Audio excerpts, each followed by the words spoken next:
Good morning. Welcome again to Morning Devotions. Thank you again for our time together.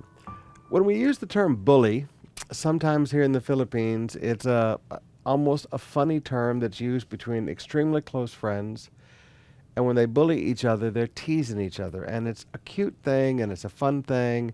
And nobody's hurt and there's no pain involved. It's just friends teasing each other nicely.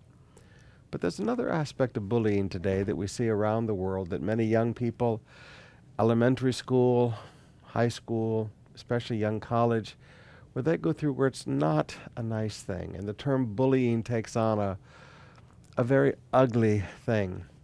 And usually it's someone who is in the minority.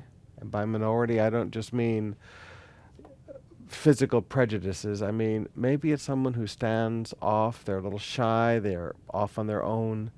They're outnumbered by everybody around them. And if you're listening to me today and you've been bullied, and if you wonder, does anybody understand? I want you to know that Jesus does. I want you to look at what the Bible says in John 19, beginning with verse 1. Then Pilate took Jesus and had flogged him, and the soldiers twisted together a crown of thorns and put it on his head, arrayed him in a purple robe. They came up to him and said, "Hail, King of the Jews," and struck him with their hands. I want you to notice, Jesus was bullied. They put funny clothes on him and made fun of him. They put a fake crown on his head and made fun of him. They slapped him and punched him. They made fun of him. This was not a pleasant experience. This wasn't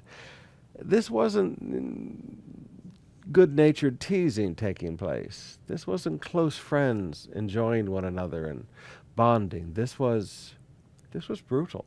This was mean. Now, some of you, you've been through that. Some of you, you've had someone put clothes on you that weren't yours because they wanted to make fun of you. Some of you, they've made you wear a hat to make fun of you. Well, they did that to Jesus right here.